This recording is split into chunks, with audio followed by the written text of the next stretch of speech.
Heart attack की खबरें media में आए दिन आती रहती हैं। हम अपने आसपास भी हार्ट अटैक की तमाम घटनाएं देखते हैं।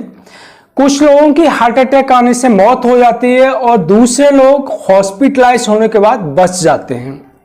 तो लोगों की यह जिज्ञासा होती है कि क्यों लोगों की हार्ट अटैक से मौत हो जाती है और क्यों दूसरे लोग हार्ट अटैक आने पर, हॉस्पिटलाइज होने पर उनका इलाज होता है और बच जाते हैं।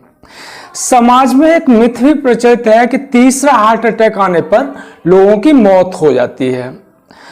तो आज के वीडियो में हम इसी पर चर्चा करेंगे कि हार्ट अटैक कैसे आता है और हमारा हार्ट कितने हार्ट अटैक झेल सकता है।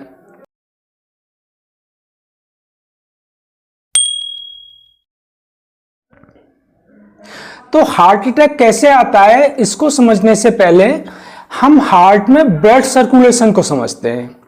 तो हार्ट में दो तरह का ब्लड सर्कुलेशन होता है। पहला सर्कुलेशन जिसमें हार्ट में सारे शरीर से सिराओं के द्वारा ब्लड आके इकट्ठा होता है।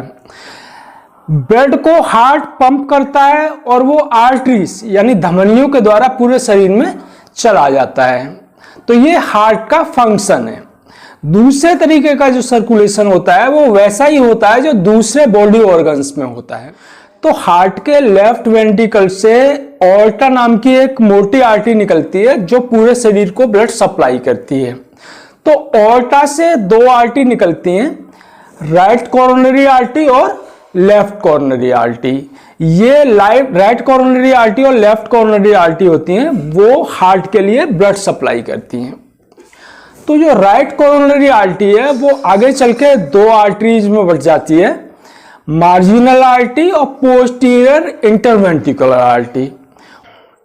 तो जो लेफ्ट कोरोनरी आर्टरी है वो भी आगे चल के दो आर्टरीज में बढ़ जाती है, सर्कमफ्लेक्स आर्टरी और LAD, left anterior descending artery.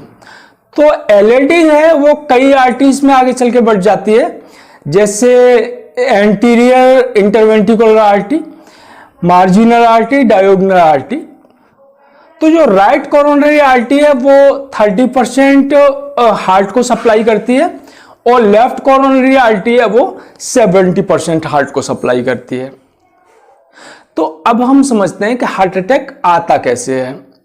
तो राइट कोरोनरी आर्टरी और लेफ्ट कोरोनरी आर्टरी है, इनमें अगर कहीं ब्लॉकेज हो जाता है तो जहां ब्लॉकेज हो जाता है तो उससे आगे का जो आर्टरी जिसने हिस्से को सप्लाई करती है ब्लड, वहां ब्लड सप्लाई रुक जाती है और जब वहां ब्लड सप्लाई रुक जाती है तो वो एरिया जो हो जाता है वो डेड हो जाता है।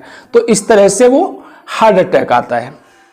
तो किसी व्यक्ति की हार्ट अटैक से मौत होगी या वो बच जाएगा वो इस बात पर निर्भर करता है कि ब्लॉकेज किस आर्टरी में है और किस हिस्से में है। जैसे अगर राइट कोरोनरी आर्टरी में ब्लॉकेज होगा तो राइट कोरोनरी आर्टरी 30% हार्ट को सप्लाई करती है, वो कम हिस्से को सप्लाई करती है, तो व्यक्ति के बचने के चांस ज्यादा होंगे। तो राइट कोरोनरी आर्टरी में अगर निचले हिस्से में ब्लॉकेज होता है तो उससे मार्जिनल आर्टरी ब्लॉक होती है और वो जो नीचे की वॉल है, इंफीरियर वॉल है, उसे सप्लाई करती है। तो इंफीरियर वॉल एमआई होगा, इससे इंफीरियर वॉल का हार्ट अटैक।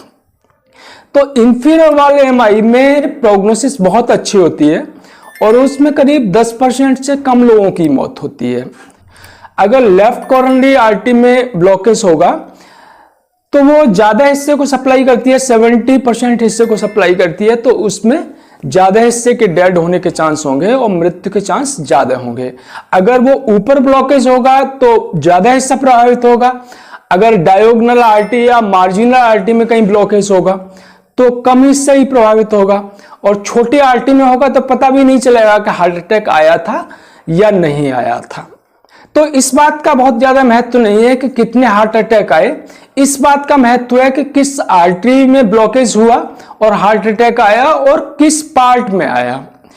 दूसरी महत्वपूर्ण बात यह है कि अगर पेशेंट का हॉस्पिटलाइजेशन जल्दी हो जाता है, उसे मेडिकल फैसिलिटीज मिल जाती हैं, तो उसके बचने के चांस ज्यादा होते हैं। जैसे कि अगर हार्ट अटैक आया और वो बहुत बड़ा मासिव हार्ट अटैक नहीं है, लेकिन अगर उसे मेडिकल फैसिलिटी नहीं मिल पाएंगी तो उसमें भी उसकी मौत हो सकती है। तो दोस्तों अगर वीडियो पसंद आया हो तो इसे लाइक कर दें और शेयर कर ज्यादा से ज्यादा लोगों तक पहुंचाएं। धन्यवाद।